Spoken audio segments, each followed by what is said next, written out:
অনেকেই আমাকে জিজ্ঞেস করেন, ভাই প্রথম ক্লায়েন্টটা কিভাবে পেলেন? কারণ আমরা সবাই একটা জিনিস বিশ্বাস করি, প্রথম ক্লায়েন্ট পাওয়াটাই খুব কঠিন। কিন্তু আজকে আমি আপনাদেরকে একদম স্টেপ বাই স্টেপ দেখাবো আমি কিভাবে আমার প্রথম গ্রাফিক ডিজাইন ক্লায়েন্ট পাই। আমি যখন গ্রাফিক ডিজাইন শুরু করি তখন আমার সামনে অনেক অপশন ছিল, logo design, branding, packaging, UI design, আরো অনেক।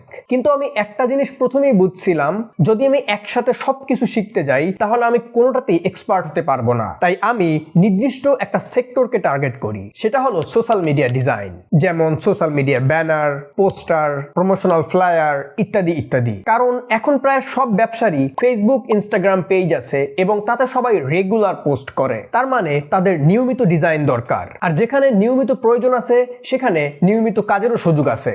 এবার আসি সব থেকে ইম্পর্টেন্ট পার্টে, একটা সাজানো পোর্টফোলিও। আমরা অনেকেই যে ভুলটা করি, আমরা স্কিল শিখি কিন্তু পোর্টফোলিও বানাই না। ডিজিটাল ওয়ার্ল্ডে পোর্টফোলিও ছাড়া আপনি যত স্কিলই শিখেন না কেন, আপনি যত এক্সপার্টই হন না কেন, তার কোনো ভ্যালু নেই। সুতরাং কাজ শেখার পাশাপাশি আমি একটা সুন্দর সাজানো গোছানো পোর্টফোলিও রেডি করার চেষ্টা করতে থাকি। যেহেতু প্রথমে আমার কোনো ক্লায়েন্ট ছিল না, তাই আমি যে সেক্টরে কাজ করতেছিলাম কাল্পনিকভাবে আমি একটা ব্র্যান্ড তৈরি করি এবং সেই ব্র্যান্ডের জন্য আমি ডিজাইনগুলো তৈরি করতে থাকি। যেমন আমি প্রথম দিকে যে পোর্টফোলিওগুলো রেডি করতেছিলাম সেগুলো ছিল এক একটা গ্যাজেট শপের জন্য কাল্পনিকভাবে এক একটা সোশ্যাল মিডিয়া ব্যানার অথবা পোস্টার ডিজাইন করতেছিলাম। এর সাথে furniture, grocery, YouTube thumbnail, Facebook banner, এরকম কাজগুলো আমি প্র্যাকটিস করতেছিলাম, যেগুলো আমি ধীরে ধীরে খুব সুন্দরভাবে সাজিয়ে বিহান্সে আপলোড করতেছিলাম। আপনি পোর্টফোলিও সাইটের জন্য বিহান্স অথবা ড্রিবলের মতো সাইটগুলো ব্যবহার করতে পারেন। আমার পোর্টফোলিও যখন মোটামুটি রেডি, তখন আমি ফোকাস দিলাম একটা কভার লেটার লেখার জন্য,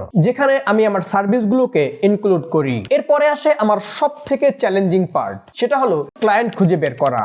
এর জন্য প্রথমে আমি ব্যবহার করি ফেসবুক। প্রথমে আমি গ্যাজেট শপগুলোকে ফিল্টার করার চেষ্টা করি, বিশেষ করে যেসব পেজ নিউ ওপেন করা হয়েছে বা যারা খুব বেশি দিন হয়নি বিজনেসে এসেছে এবং যাদের পেজ প্রফেশনালি গোছানো না। আমি এমন পেজগুলোকে ফিল্টার করে ইন্ডিভিজুয়াল রিসার্চ করে তাদেরকে মেসেজ দিতে থাকি। আমার আগে যে পোর্টফোলিও এবং কভার লেটারটা রেডি করা ছিল সেটাই আমি প্রতিটা পেজের প্রোডাক্টের উপরে ডিপেন্ড করে কাস্টমাইজ করে মেসেজ দিতে থাকি। মেসেজে আমি কভার লেটার এবং পোর্টফোলিও দেওয়ার পাশাপাশি ক্লায়েন্টকে একটা অফার দেই। আপনি চাইলে প্রথম 1-2টা ডিজাইন সম্পূর্ণ ফ্রিতে করে দিতে পারি। যদি আপনার ভালো লাগে তখন আমরা লং টার্ম কাজ নিয়ে কথা বলবো। আমার এই অফারটা ম্যাজিকের মতো কাজ করছে, কারণ এতে ক্লায়েন্টের কোনো রিস্ক থাকে না। এভাবেই দেখা গেল 10 থেকে 15টা পেজ নিয়ে প্রপারলি রিসার্চ করে ক্লায়েন্টদেরকে মেসেজ দিলে 2-1টা ক্লায়েন্ট এমনিতেই হয়ে যেত। সো এভাবে করেই আমি আমার প্রথম গ্রাফিক ডিজাইন ক্লায়েন্ট পেয়েছিলাম। আজকের ভিডিওটা এ পর্যন্তই।